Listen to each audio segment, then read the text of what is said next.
حتی چې په بعضې روایت کې راځي چې د دې یوه ورځ روژه نیول دا معادل د دې سره دی لکه په بل وخت کې یا په نورو ورځو کې چې یو کال یو کس روژه ونیسي او د دې یو قیام کول د شپې د دومره ثواب لري لکه لیلة القدر کې چې یو څوک قیام کوي. بعضې روایتونو کې داسې راغلي، غالبا دا روایت د ابوهریره رضی الله تعالی عنه څخه روایت دی نقل سوی دی.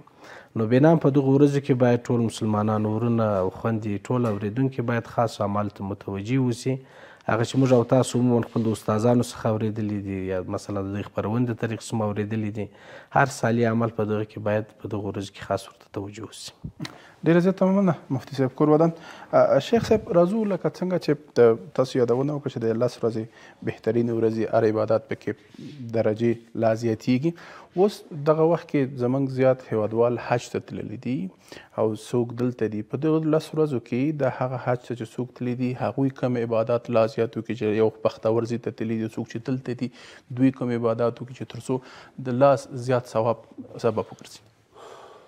صاحب د فتح الباری علامه ابن حجر عسقلاني رحمه الله په دغه موضوع باندې چې د 10 ذی الحجه فضیلت پکې ډیر زیات دی، نو حکمت او وجه پکې هغه دا وایي چې دا داسې ورځې دي چې په دې کې ګڼ عبادات جمع کیږي او دغسې ګڼ عبادات په بل وخت کې نه جمع کیږي. د دغې وجې نه د دې فضیلت د نورو په نسبت زیات دی. اوس رمضان شریف دی په هغې کې جمع دی عبادت، خو روژه ده او صیام و قیام ده او یا اعتکاف دی. په دغه ځای کې ډېر کارونه چې دي دا راجمع دي. مثلا 10 ذی الحجه دې کې صیام دی، روژه ده. د هرې ورځې د روژې ثواب د یو کال په اندازه ده.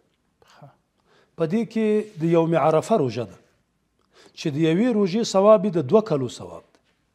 یو کال مخکې ګناهونه او یو کال وروسته ګناهونه ورباندې معاف کیږي. صیام هم پکې ده.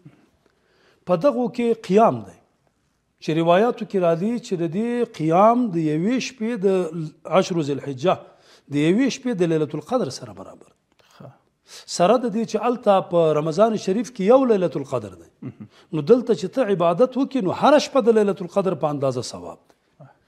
او د علماو یو محاکمه هم داسې ده چې د 10 ذی الحجې کې عبادت ډیر ثواب لري او که په اواخرو 10 د رمضان کې بیا علما محاکمه داسې کوي چې په اعتبار د شپې د دې ثواب ډیر دی، ځکه هلته یوه لیلة القدر ده او دلته د هرې شپې ثواب د لیلة القدر سره برابر دی. د هر شپه او د ورځې په حساب د هغې ثواب ډیر دی، ځکه هغه فرضي روژه ده، دا نفلي روژه ده. نفلي روژه که هر څومره د قدر وړ وي خو فرضو ته خو نشي رسېدلی. نو بناء صیام هم پکې دی او قیام هم پکې دی. او د هغې تر څنګ نبی کریم صلی الله علیه وسلم نه چې پوښتنه کیږي تاسو په دې شپو او ورځو کې موږ کوم عمل وکړو، نبي اسلام وایي التسبیح والتهلیل والتکبیر والتحمید، یعنی سبحان الله والحمد لله ولا اله الا الله والله اکبر. یا په عامه معنا چې موږ ووایو ذکر باید ډېر پکې وسي، دا د تسبیحاتو ویل سي. باقیات صالحات هم دغو تسبیحاتو ته ویل سوي دي. نو سړی خپل وخت په سبحان الله، په الحمد لله، په لا اله الا الله، په الله اکبر، په دغو باقیات صالحاتو باندې تیر کړي. دا عمل هم په دې کې کیږي.